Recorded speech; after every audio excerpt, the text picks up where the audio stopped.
दोस्तों आदाब।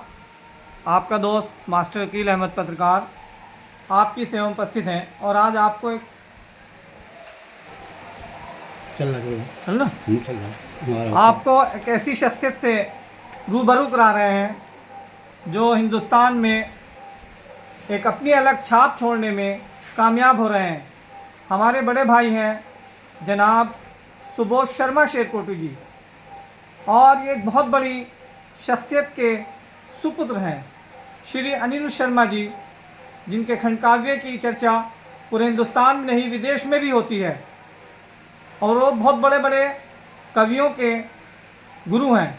उन्हीं के सुपुत्र हैं मास्टर सुबोध शर्मा जी, जो अपनी अथक प्रयासों से नवीन लोगों को और पुराने लोगों को जोड़कर एक हिंदी की सेवा कर रहे हैं, हिंदी साहित्य में झंडे गाड़ रहे हैं, तमाम लोगों को अपना प्रेम बांटते हैं और उनको आशीर्वाद देते हैं, और सब लोग इनकी बहुत बेपनाह इज्जत करते हैं। आज हम उनसे रूबरू, सबसे पहले हम उनको उनकी एक अभी तख्लीक आई है, एक किताब मंजर आम पर आई है, उसका नाम है मैं कैसे गाऊं।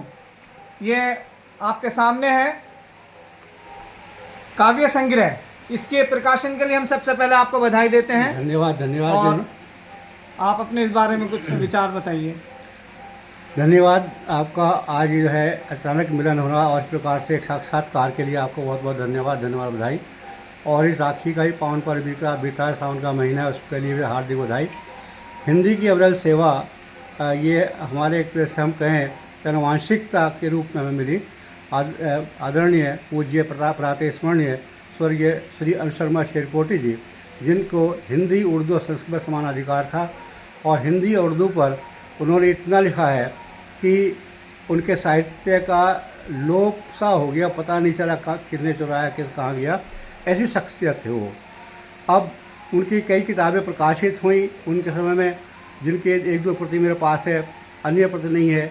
फिर सबको एकत्रित कर चारों तरफ से उनके साहित्य एकत्रित किया, और हमारे बड़े भाई तैयब आज़ाद जी जो शेरकोट में उनके परम शिष्य थे और एक महान हिंदुस्तान के, और विदेशों में जिनकी धूम है, उनकी गज़ल, उनके नाते, और उन्होंने जो कुरान के ऊपर में तजुर्मा किया है अपना पद्य में, वो बहुत ही प्रशंसनीय है। उनके इस प्रोत्साहन से, उनके मार्गदर्शन में मैंने भी अपने इस पद को अपनाया, और आज मैं अपने परिवार के दायित्व का निर्वहन करते हुए राजकीय इंटर कॉलेज के प्रवक्ता पद से, अंग्रेजी प्रवक्ता पद से मैं सेवानिवृत्त हुआ, और फिर पूर्णतः साहित्य के प्रति समर्पित हो गया। हिंदी और उर्दू दोनों के लिए मैंने समान अपना एक संस्था का निर्माण किया, अनिरुद्ध काव्य धारा।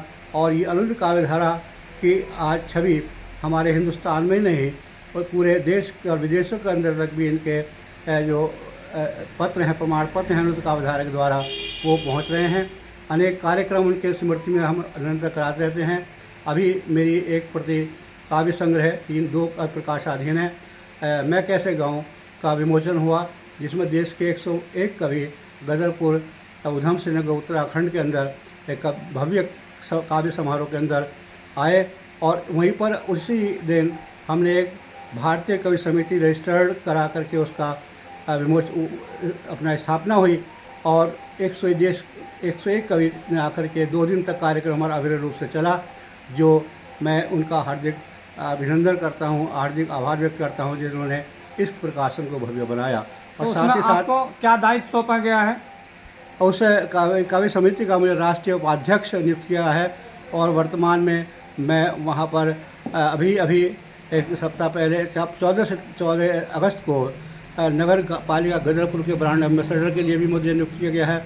और एक सामाजिक कार्य का दायित्व जो है समाज के लोग अपने प्रेम को प्रदर्शित करते हुए अब देते रहते हैं, उनको मार्गदर्शन के रूप में जितना संभव हो सकता है कि नवपीढ़ी हमारी साहित्य के प्रति सजग रहे और अच्छे कार्य के प्रति सजग रहे, और एक समाज के अंदर सुमधुर समरसता का वातावरण स्थापित कर सके। इस प्रयास के साथ नई पीढ़ी को आगे बढ़ाने का प्रयास करता हूँ। तो उन्हें मैं आपको एक बार धन्यवाद देता हूँ। आप नए लोगों के लिए क्या संदेश देना चाहेंगे? नए लोगों का यही संदेश है कि हमें अपनी अंतरात्मा की बात को मान करके अपने पथ पर अग्रसर होना चाहिए, और जिसमें हमारी आत्मा हमको शांति प्रदान करती है, अपने भ्रातृत्व का हम निर्माण कर सकें। देश में पड़ोस, अपने परिवार में, मोहल्ले में, समाज में, देश में और यहाँ तक विश्व में हम शांति स्थापित करने के विषय में चिंता करें, उस पर लेखन करें।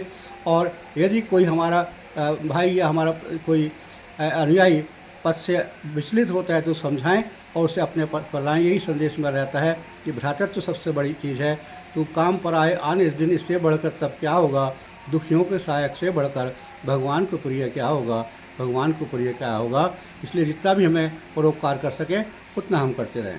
नए रचनाकारों के लिए आपकी क्या प्रतिक्रिया है, क्या उनके लिए आपका मार्गदर्शन रहेगा? नए रचनाकारों के लिए ये है कि सबसे पहले तो छंदबंद के अनुबंध में ना रहें कि मेरा मात्रा गलत हो गई। अपने भावों को अभिव्यक्ति करें और अपने सीनियर्स के जो वरिष्ठ रचनाकार हैं उनके कलामों को पढ़ें, उनकी रचनाओं को पढ़ें और फिर धीरे धीरे आकर के अपना उस गहनता में उतरें, मात्रिक छंद का अपने ध्यान दें।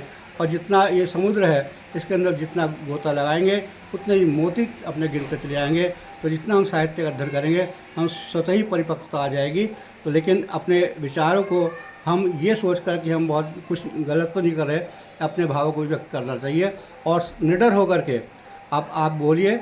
आपकी जो गलती होगी, जो अच्छा आपको मार्गदर्शन करना चाहेंगे, स्वतः ही आपको प्रेम से बुला करके विनम्रता के साथ आपका मार्गदर्शन करेंगे। इसलिए लिखना अनवरत जारी रखिए। बहुत बहुत धन्यवाद। ये थे हमारे सुबोध शर्मा जी जो हिंदी की सेवा कर रहे हैं, और मैं मास्टर अकील अहमद, राष्ट्रीय प्रभारी प्रयत्न मीडिया ग्रुप, आपकी सेवा में हाजिर था। धन्यवाद।